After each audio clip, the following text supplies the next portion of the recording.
A government, for protecting business only, is but a carcass, and soon falls by its own corruption and decay. There are truths that shield themselves behind veils, and are best spoken by implication. Even the sun veils himself in his own rays to blind the gaze of the too curious starer.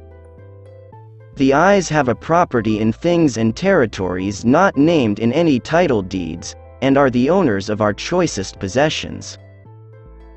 Debate is angular, conversation circular and radiant of the underlying unity. Where women are, the better things are implied if not spoken. Thought means life, since those who do not think so do not live in any high or real sense. Thinking makes the man. Cleanse the fountain if you would purify the streams. If the ancients left us ideas, to our credit be it spoken that we moderns are building houses for them, structures which neither Plato nor Archimedes had dreamed possible. One's life should be sufficiently interesting to furnish entertainment in the record. The passions refuse to be organized on a basis of their own. Hostile to personal freedom and one another, they rush precipitately into anarchy and mob rule. Life is one, religion one, creeds are many and diverse. Nor do we accept, as genuine the person not characterized by this blushing bashfulness, this youthfulness of heart, this sensibility to the sentiment of suavity and self-respect. Modesty is bred of self-reverence. Fine manners are the mantle of fair minds. None are truly great without this ornament. Pleasure, that immortal essence, the beauteous bead sparkling in the cup, effervesces soon and subsides. When one becomes indifferent to women, to children, and young people, he may know that he is superannuated, and has withdrawn from whatsoever is sweetest and purest in human existence. The finer literature, indeed, is characterized by a certain suffusion of the feminine flavor, the finer, the more ideal, thought plumed with sentiment. Even science loves to spring from its feet, philosophy affect the clouds to inspire and edify. One must be rich in thought and character to owe nothing to books. Success is sweet and sweeter if long delayed and gotten through many struggles and defeats. Many are those who can argue, few are those who can converse. Sleep on your writing. Take a walk over it. Scrutinize it of a morning. Review it of an afternoon. Digest it after a meal. Let it sleep in your drawer a 12-month. Never venture a whisper about it to your friend, if he be an author especially. Time is one's best friend, teaching best of all the wisdom of silence. Many can argue, not many converse. Egotists cannot converse, they talk to themselves only. Modesty is bred of self-reverence. Fine manners are the mantle of fair minds.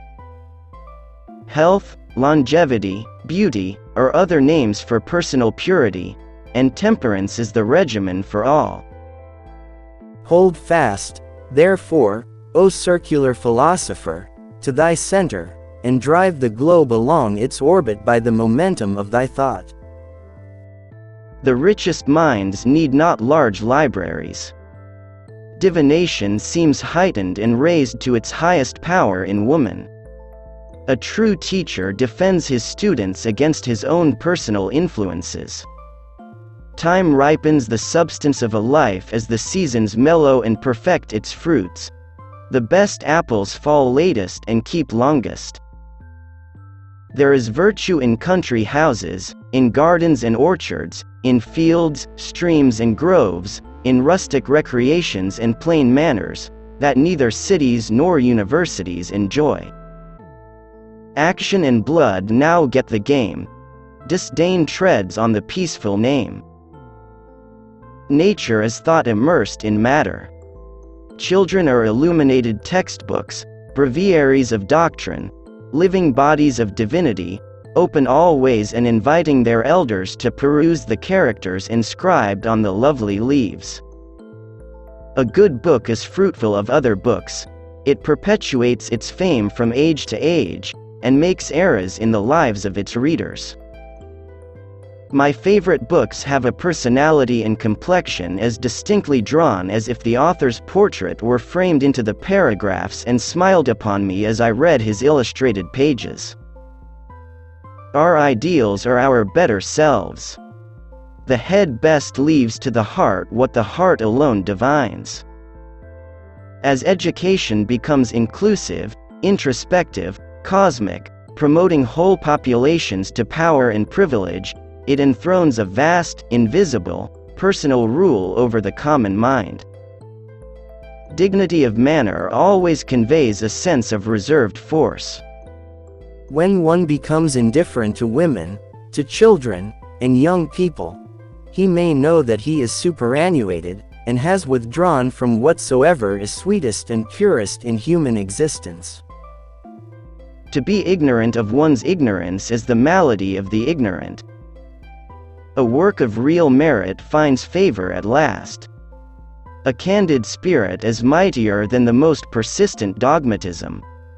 One must espouse some pursuit, taking it kindly at heart and with enthusiasm. A man defines his standing at the court of chastity by his views of women. None can teach admirably if not loving his task. To be ignorant of one's ignorance is the malady of the ignorant. A birthday is a good time to begin anew, throwing away the old habits, as you would old clothes, and never putting them again. Right is the royal ruler alone, and he who rules with least restraint comes nearest to empire. Nature is the armory of genius. Cities serve it poorly, books and colleges at second hand. The eye craves the spectacle of the horizon, of mountain, ocean, river and plain, the clouds and stars, actual contact with the elements, sympathy with the seasons as they rise and roll. Enthusiasm imparts itself magnetically and fuses all into one happy and harmonious unity of feeling and sentiment. Whatsoever stirs the stagnant currents, setting these flowing in wholesome directions, promotes brisk spirits and productive thinking. The less of routine, the more of life. Travel makes all men countrymen, makes people noblemen and kings, every man tasting of liberty and dominion. A good book is fruitful of other books. It perpetuates its fame from age to age, and makes eras in the lives of its readers. Love is the key to felicity, nor is there a heaven to any who love not. We enter paradise through its gates only. Where there is a mother in the home, matters go well. Wherever comes man comes tragedy and comedy also. The passions refuse to be organized on a basis of their own, hostile to personal freedom in one another. They rush precipitately into anarchy and mob rule. That is a good book which is opened with expectation, and closed with delight and profit. The true teacher defends his pupils against his own personal influence. He inspires self-trust. He guides their eyes from himself to the spirit that quickens him. He will have no disciples. Truth is inclusive of all the virtues, is older than sects and schools, and, like charity, more ancient than mankind.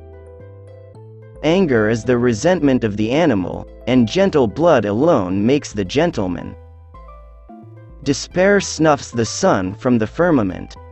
Ignorance is innocence, stupidity comes with experience.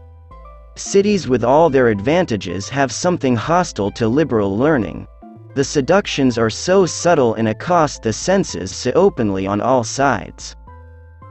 Man must have some recognized stake in society and affairs to knit him lovingly to his kind, or he is wont to revenge himself for wrongs real or imagined. Our dreams drench us in senses, and senses steps us again in dreams. Yet the deepest truths are best read between the lines, and, for the most part, refuse to be written. Opposition strengthens the manly will. One's outlook is a part of his virtue. Our bravest and best lessons are not learned through success, but through misadventure. A check on itself. Evil subserves the economies of good, as it were a condiment to give relish to good. Creeds, like other goods, pass by inheritance to descendants. Observation more than books and experience more than persons are the prime educators. Your real influence is measured by your treatment of yourself. Civilization degrades many in order to exalt the few. Conversation is an abandonment to ideas, a surrender to persons. Strengthen me by sympathizing with my strength, not my weakness. A friendship formed in childhood, in youth, by happy accident at any stage of rising manhood, becomes the genius that rules the rest of life. Thought means life, since those who do not think so do not live in any high or real sense. Thinking makes the man. The less routine, the more life. While one finds company in himself and his pursuits, he cannot feel old, no matter what his years may be. All unrest is but the struggle of the soul to reassure herself of her inborn immortality. An author who sets his reader on sounding the depths of his own thoughts serves him best. One must be a wise reader to quote wisely and well. One must be a wise reader to quote wisely and well. Every sin provokes its punishment. Without a mythology, faith is impersonal and heartless. Enthusiasm is essential to the successful attainment of any high endeavor.